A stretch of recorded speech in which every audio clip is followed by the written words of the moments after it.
Hi friends, welcome to tech's analysis. நாம இந்த வீடியோல என்ன பார்க்க போறோம் அப்படின்னா நல்ல குவாலிட்டியான டேஷ்போர்ட் பாலிசி எப்படி தயாரிக்கன்னு பார்க்க போறோம். இது ரொம்ப சிம்பிளான மெத்தடா இருக்கிறதுனால நம்ம பிராக்டிகலா செய்ய போறதுல நான் ஓரலாவே சொல்றேன், நீங்க ஈஸியா செஞ்சிடலாம். ஓகேங்களா? டிஸ்கிரிப்ஷன்ல எப்படி பண்ணணுங்கிற ஸ்டெப் பை ஸ்டெப்பா கொடுத்துறேன். ஓகேங்களா? நான் ஃபார்மேஷன் கொடுத்துறேன். நான் அதே சீக்வன்ஸ்ல என்ன சொல்றேனோ அதே சீக்வன்ஸ்ல ஃபார்மேஷன் எழுதிருப்பேன். ஜஸ்ட் நீங்க பார்த்து அதே மாதிரி செஞ்சுக்கோங்க. ஓகேங்களா? முதலாவது ஒரு பீக்கர்ல 100 கிராம் சிலிக்கான் ஆயில் எடுத்துக்கோங்க. 100 கிராம் சிலிக்கான் எமல்ஷன் எடுத்துக்கோங்க. நல்லா பிளெண்ட் பண்ணுங்க. பிளெண்ட் பண்ணிட்டா ஒரு பேஸ்ட் மாதிரி வந்துடும். ஓகேங்களா? அதுல ஒரு 800 gram of water, distil water எடுத்து ஊற்றி மிக்ஸ் பண்ணுங்க.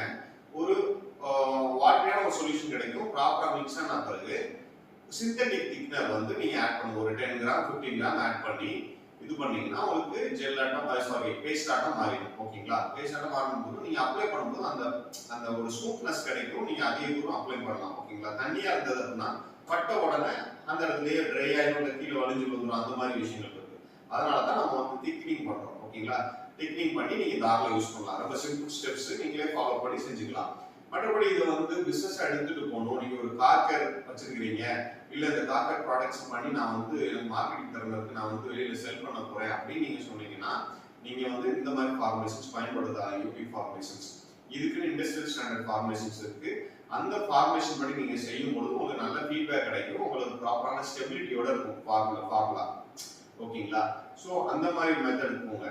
பட் இது யூடியூப்ல இருந்தே இதை நான் முயற்சி பண்ண போறேன்னா அது அந்த நாலேஜ் உங்களுக்கு கிடைக்காது. அண்ட் ஆல்சோ நீங்களே ட்ரை பண்ணீங்கன்னா அதுக்கு நிறைய நீங்க காஸ்ட் வேஸ்ட் பண்ணணும். ஓகேங்களா? ஸோ பெட்டர் என்ன ஆப்ஷன் இருக்கு அப்படின்னா நீங்க ப்ராப்பரா இது ட்ரைனிங் கொடுக்குற நீங்க ஒரு ஃபார்மசி கெமிஸ்ட்ரியோ இல்ல ஒரு இண்டஸ்ட்ரியோ நீங்க போய் ப்ராப்பரா ட்ரைனிங் எடுத்துக்கிட்டீங்க அப்படின்னா உங்களுக்கு அடுத்து ஃபர்தரா நீங்க ஃபோக்கஸ் பண்ண வேண்டியதெல்லாம் ஜஸ்ட் அந்த ஃபார்முலா நீங்க கொஞ்சம் பல்க் பேட்சா போட்டு பார்த்து அதுக்கு நீங்க பேக்கிங் சொல்யூஷன் என்ன, இதை எப்படி பேக் பண்றது, எங்க கொண்டு மார்க்கெட் பண்றது, இந்த மாதிரி யோசிக்க ஆரம்பிச்சிடலாம். உங்களுக்கு டைம் சேவ் ஆகும். ஓகேங்களா? நீங்களா கத்துக்கலாம். பட் ஆனா ரொம்ப டைம் எடுக்கும். ரொம்ப முயற்சிகள் தேவை. ஓகேங்களா? ப்ராப்பரான ஃபார்மேஷன் உங்களுக்கு கிடைச்சிட்டு அப்படின்னா நீங்க ஃபர்தரா அந்த தொழில மூவ் ஆக ஆரம்பிச்சிடலாம். ஸோ நம்முடைய கார்கர் ப்ராடக்ட்ஸ்க்கான ட்ரைனிங் ஜூலை 27 நடக்க போகுது. ஓகேங்களா? இதுக்கு என்ன சொல்லி தரோம்னா ஒரு 10 விதமான ப்ராடக்ட்ஸ் உங்களுக்கு மேக்கிங் பிராக்டிகலா சொல்லி தருவோம். நீங்களே தான் பண்ணுவீங்க. நீங்களே சாம்பிள் வீட்டுக்கு எடுத்துட்டு போயிருவீங்க அதை செஞ்சதை. அது போக ஒரு 30-35 ஃபார்முலேஷன் உள்ள பிடிஎஃப் ஃபார்மேட் புக் உங்களுக்கு ஃப்ரீ ஆஃப் காஸ்ட்ல கொடுத்துருவோம். ஓகேங்களா? இது ஃப்ரீ ஆஃப் காஸ்ட்ல நீங்க ட்ரைனிங் அட்டெண்ட் பண்றதுனால உங்களுக்கு கிடைக்கும். ஓகேங்களா? கொடுத்துருவோம். இதுக்கான ட்ரைனிங் ஃபீஸ் டீடைல்ஸ் எல்லாம் டிஸ்கிரிப்ஷன்ல நம்பர் இருக்கு. நீங்க கால் பண்ணி வாட்ஸ்அப்லயே கேட்டுக்கோங்க. ஓகேங்களா? அந்த பிடிஎஃப் ஃப்ரீ புக் கொடுக்குறோம்ல, அதுல இருந்து தான் ஒரு 10 ப்ராடக்ட்ஸ் நம்ம எடுத்து பிராக்டிகலா செஞ்சு பார்ப்போம். ஓகேங்களா? இது செஞ்சு பார்க்கறது உங்களுக்கு நீங்க நேர்ல பார்க்கும்போது செஞ்சு பார்க்கும்போது நிறைய விஷயம் கத்துக்கலாம். அதுல என்ன மாற்றங்கள் ஏற்படுது, என்ன இன்கிரிடியன்ஸ் எப்படி இருக்கு, அது இதெல்லாம் கத்துக்கலாம். ஓகேங்களா? தென் home care products July 13th training நடக்க போகுது. ஓகேங்களா? அதுக்கான புக்கிங்கும் ஓப்பன்ல இருக்கு. நீங்க தாராளமா புக் பண்ணிக்கலாம். டிஸ்கிரிப்ஷன் சேம் நம்பர் தான். கால் பண்ணி வாட்ஸ்அப்ல டீடைல்ஸ் கேட்டு புக் பண்ணிக்கோங்க. இது உங்களுக்கு ரொம்ப யூஸ்ஃபுல்லா இருக்கும். ஹோம் கேர் ப்ராடக்ட்ஸ் ஒரு 10 ப்ராடக்ட்ஸ் நம்ம செஞ்சுக்கோங்க பிராக்டிகலா. அது போக அதுல ஒரு 10 ப்ராடக்ட் அடிஷனலா உங்களுக்கு பிடிஎஃப் ஃபார்மேட்ல புக்காக கொடுத்துருவோம். ஓகேங்களா?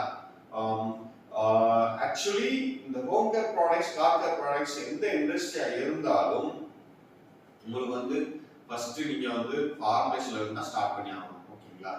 ஃபார்மேஷன் கரெக்டா உங்களுக்கு புரிந்தது அப்படின்னா அதுக்கு அடுத்து நீங்க பேக்கிங் பத்தி யோசிக்கலாம். அதுக்கு அடுத்து ஸ்டிக்கரிங்க பத்தி யோசிக்கலாம். அதுக்கு அடுத்து எப்படி டிஸ்ட்ரிபியூட்டர் அப்பாயிண்ட் பண்றதா, இல்ல நம்மளே போய் மார்க்கெட்டிங் பண்றதா, இல்ல எந்த சேனல் மூலமா நம்ம மார்க்கெட்டிங் பண்ணலாம், என்ன மாதிரி லைக் ஆன்லைன்ல பண்ணலாமா இல்ல ஆஃப்லைன்ல பண்ணலாமா, இந்த விஷயங்கள்லாம் நீங்க ஃபைனலா தான் யோசிக்கணும். முதல்ல நமக்கு எதுவுமே செய்ய தெரியாம நம்ம ஒண்ணு யோசிக்க முடியாது. இன்னொரு தேர்ட் பார்ட்டியோ இல்ல யாருக்கும் வாங்கி நம்ம விற்கும் பொழுது என்ன ப்ராப்ளம் வரும்னா குவாலிட்டி மாறும் பொழுது நமக்கு கெட்டு போகும். இன்னொன்னு இக்கட்டான சூழ்நிலை லைக் ஏதோ ஒரு பேண்டமிக் டைம்ல உங்களுக்கு சேராது, மெட்டீரியல் சேராது, நீங்க கேட்கிற நேரத்தில் ஆர்டர் வராது, நிறைய விஷயங்கள் இருக்கு. ஸோ உங்களுக்கு தேவையானதை நீங்க செஞ்சுக்கிட்டீங்க அப்படின்னா அதுக்கு தேவையான மெட்டீரியல் ஸ்டாக் எப்பவுமே நீங்க வச்சுக்கலாம். நீங்க ப்ராப்பரா கண்டினியூஸா சப்ளை பண்ணிக்கிட்டே இருக்கலாம். இதுதான் நீங்களா பண்றதுக்குள்ள வித்தியாசம். ஓகேங்களா? ஸோ உங்க நாலேஜும் கெயின் ஆகும். நாளைக்கு இதுக்கு மேல அப்டேட் பண்ணிக்கலாம். அடுத்து என்ன ப்ராடக்ட்ஸ் புதுசா இன்வென்ட் பண்ணலாம், அந்த மாதிரி ஐடியாஸ் உங்களுக்கு வரும். ஓகேங்களா? ஒரு ப்ராடக்ட் 2 ப்ராடக்ட் கத்துக்கிறதுனால அந்த ஐடியா வரவே வராது. கத்துக்கிட்டா ஒரு 4-5 ப்ராடக்ட் 10 ப்ராடக்ட் சேர்த்து கத்துக்கும் போது ஒரு ப்ராடக்ட் ஒரு ஐடியா வந்து இன்னொரு ப்ராடக்ட்டை டெவலப் பண்ண கூட உங்களுக்கு யூஸ் ஆகும். ஓகேங்களா? ஸோ இந்த வீடியோ ஸ்கிப் பண்ணாம பார்த்ததுக்கு ரொம்ப நன்றி. மேலும் மற்றொரு நல்ல வீடியோல சந்திக்கலாம். மறக்காம உங்களுடைய சீட்டை புக் பண்ணிக்கோங்க. ஓகேங்களா? Thank you friends.